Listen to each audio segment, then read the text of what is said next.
자, 레디, 액션! 장을 시켜라! 안녕하십니까. 국립공주박물관의 김명훈 학예연구사입니다. 단편영화 한성 475는 저희도 많이 기대하고 고생해서 제작한 영상인데요. 많은 분이 호응해주시고 격려해주셔서 저희로서는 굉장히 즐겁고 고무되는 일이었습니다. 이놈들 다리가 부러질 수도 있습니다. 이번 영상에서는 단편영화 한성 475에 대한 비하인드 스토리와 역사적 사실과 배경 등에 대해 설명드리고자 합니다.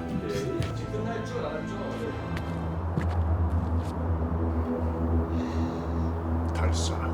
많은 분들이 댓글로 달사를 왜 죽였느냐, 달사가 불쌍하다는 의견을 많이 주셨는데요.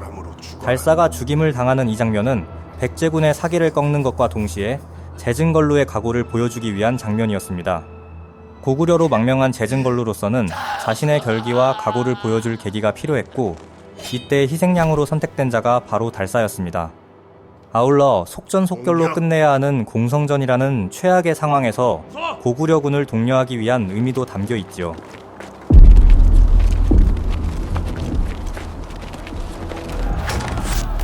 신라장수가 박정놈들의 맹궁은 적응이 안 된다는 대사가 나옵니다.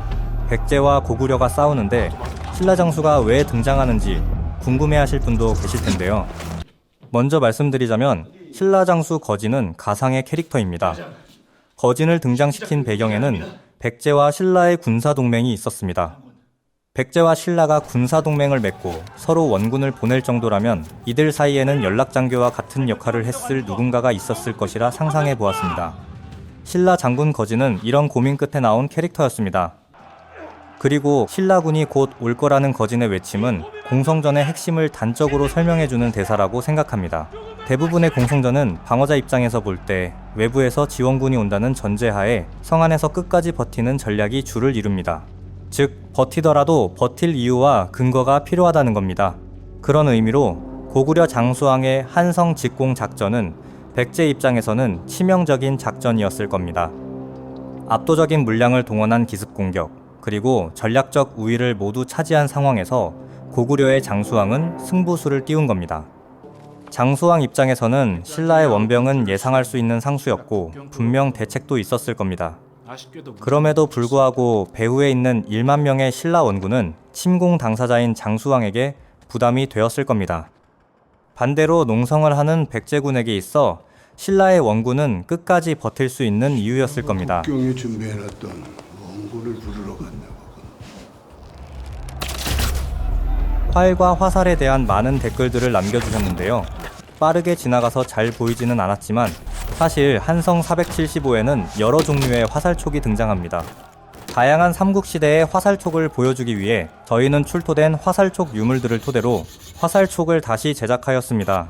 제작한 화살촉은 실험 영상에도 사용되었는데요. 자세한 내용은 국립공주박물관 유튜브 채널의 화살촉 실험 영상을 참조하면 좋을 것 같습니다.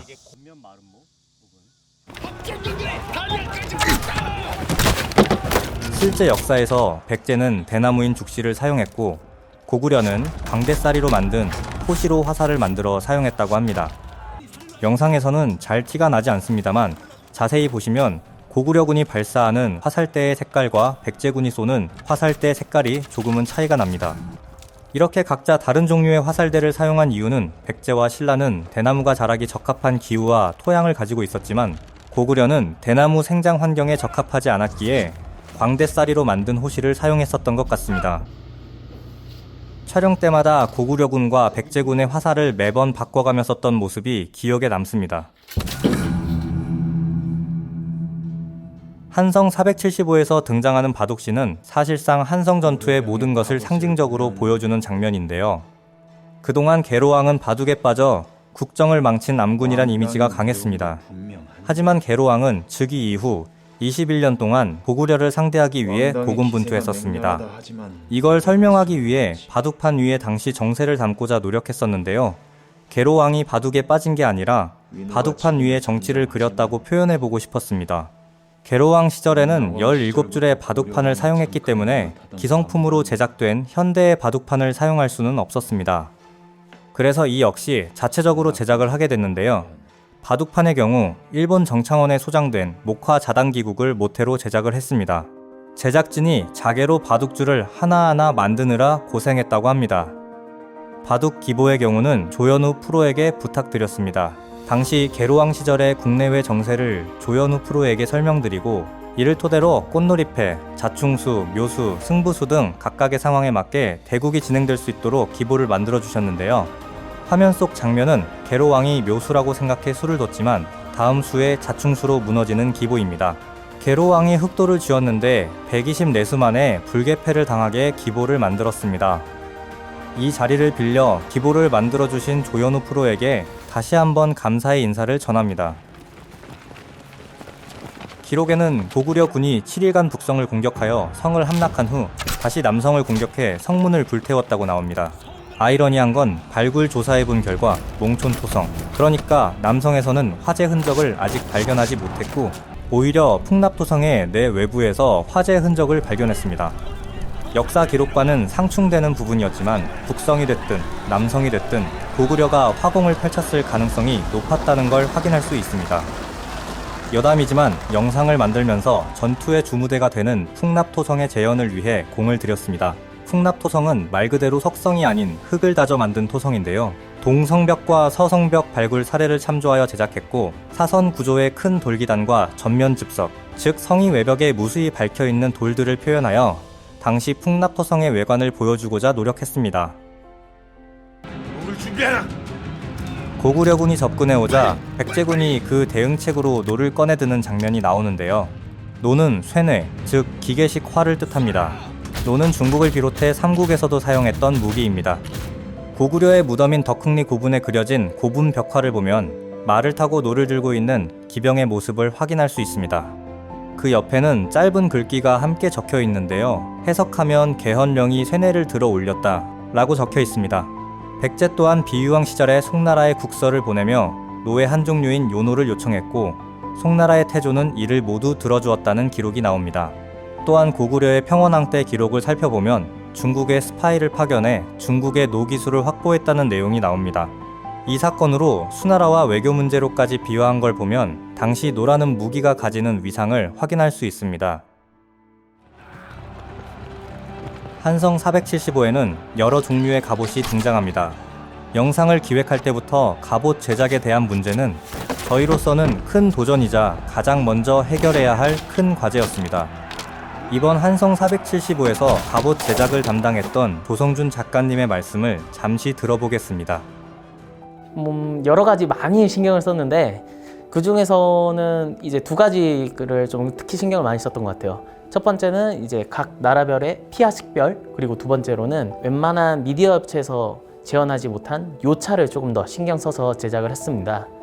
요차의 경우 허리에 벨트, 그러니까 검대를 이제 찰 수 있게 허리가 안쪽으로 들어간 형태를 요찰이라고 하는데요.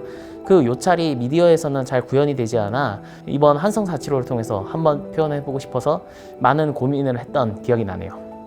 너무 힘들었어요. 고구려, 백제, 신라라는 나라들이 사실 4세기, 5세기 때 넘어오면 찰갑으로 넘어오면은 이 나라나 그 나라나 아주 크게 막 드라마틱한 차이는 없거든요.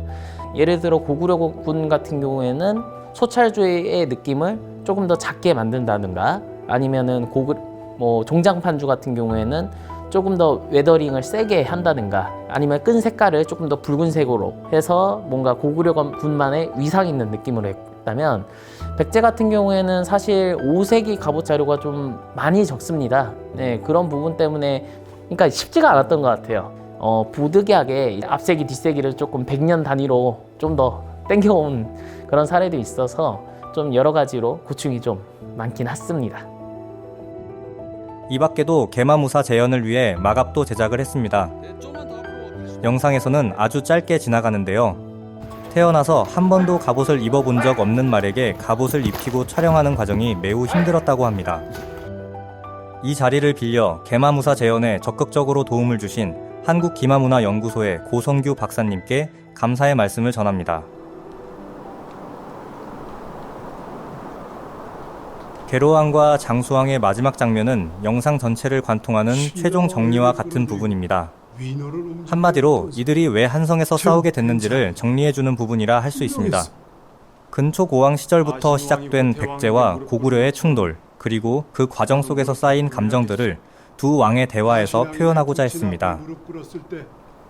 장수왕이 동명왕 자손들끼리의 싸움은 이렇게 끝나는군이라는 비장한 대사를 남기는데요. 왕 자손들끼리의 싸움은 이렇게 끝나는. 이는 여러 의미를 가지고 있습니다. 동명은 부여의 동명일 수도 혹은 고구려의 주몽일 수도 있습니다.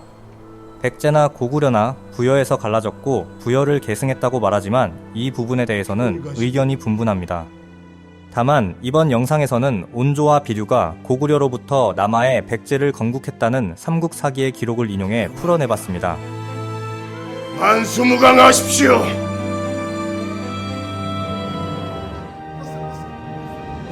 삼국시대의 역사를 영상으로 만든다는 건 박물관 입장에서는 매우 큰 도전이자 모험이었습니다.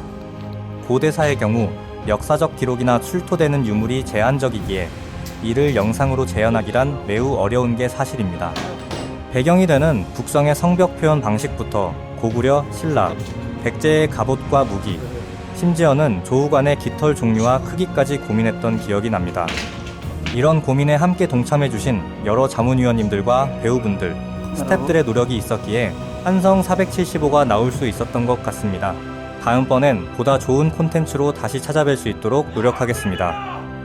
지금까지 국립공주박물관 학예연구사 김명훈이었습니다. 감사합니다. 웅리아는 백제일 것입니다.